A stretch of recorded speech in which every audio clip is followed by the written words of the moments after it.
Alors aujourd'hui, la vidéo concernant le grand 2 de cette étude des agrosystèmes, les sols et la production de biomasse. On va voir tout d'abord comment se forme un sol, et pour comprendre comment il se forme, il faut déjà le regarder.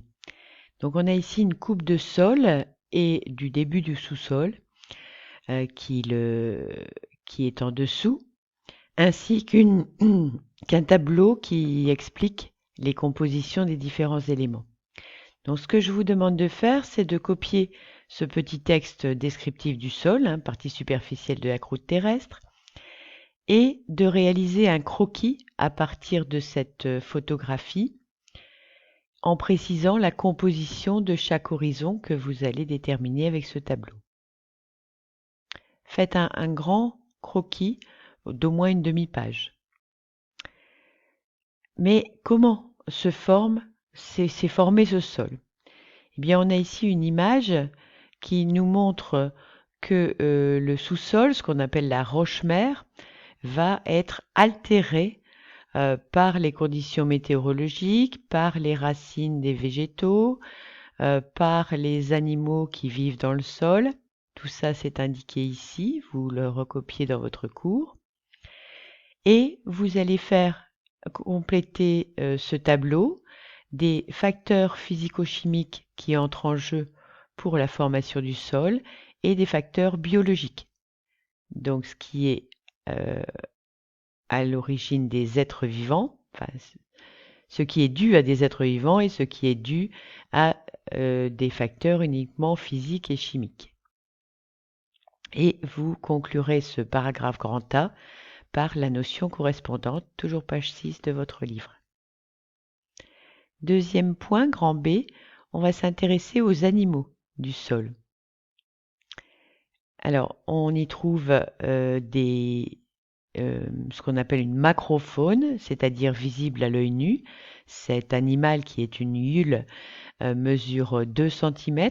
Ce colambole ne mesure qu'1 millimètre, mais on parle quand même de macroscopique. Vous en avez vu sauter quand on a fait la sortie. Alors le TP21 à faire chez vous si vous en avez la possibilité, c'est de gratter le sol, alors soit de votre jardin ou de la jardinière que vous avez sur votre balcon ou de l'espace vert qui est à proximité de chez vous où vous allez aller 5 minutes pour ce faire. Et vous allez faire des photos de la macrofaune, c'est-à-dire ce que vous voyez à l'œil nu. Vous allez sans doute voir aussi des vers de terre. Donc vous gratouillez un petit peu le sol avec une fourchette par exemple et vous devriez trouver des êtres vivants. Deuxième élément à réaliser, vous allez placer un filtre à café dans une petite boîte, une petite soucoupe et vous allez déposer dessus un petit peu de la terre que vous aurez prélevée dans l'endroit étudié.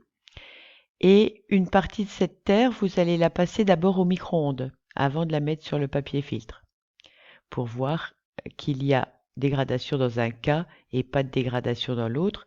C'est cette expérience qui est présentée aussi à cette même page de votre livre. Vous voyez ici que les turicules, c'est-à-dire les déjections des vers de terre, contiennent plus d'éléments chimiques que n'en contenait le sol qu'ils contiennent, donc ils ont un rôle de concentration des éléments. Et d'ailleurs, les rôles des décomposeurs du sol, vous allez les lister, donc vous allez écrire les décomposeurs, lombriques, colamboles, hulles, bactéries, champignons, etc. J'ai oublié de fermer la parenthèse, ont pour rôle, premier tiret, ceci, deuxième tiret, et vous irez jusqu'à 3 tirets. Il y a également des projets collaboratifs proposés dans votre livre, donc si vous en avez la possibilité et l'envie, n'hésitez pas. On vous propose une expérience sur les vers de terre, être veilleur en fait à la qualité des sols de chez vous.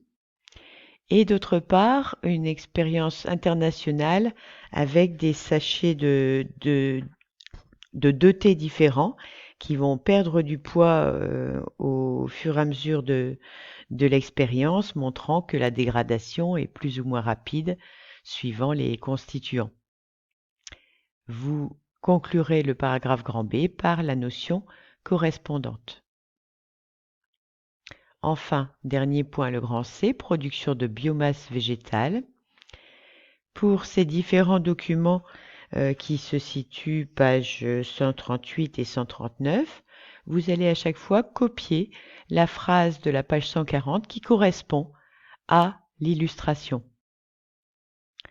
Vous ferez donc la même chose avec le document 3, puis avec le document 5,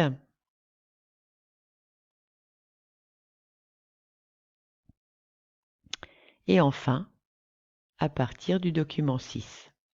Vous devriez avoir donc la totalité du paragraphe grand C, production de biomasse végétale. Vous conclurez ce paragraphe par la notion et vous copierez ensuite ce schéma qui est une carte mentale qui permet de se rappeler de tout ce qui a été vu dans le chapitre, dans le paragraphe plutôt, et donc chapitre de votre livre concernant les sols.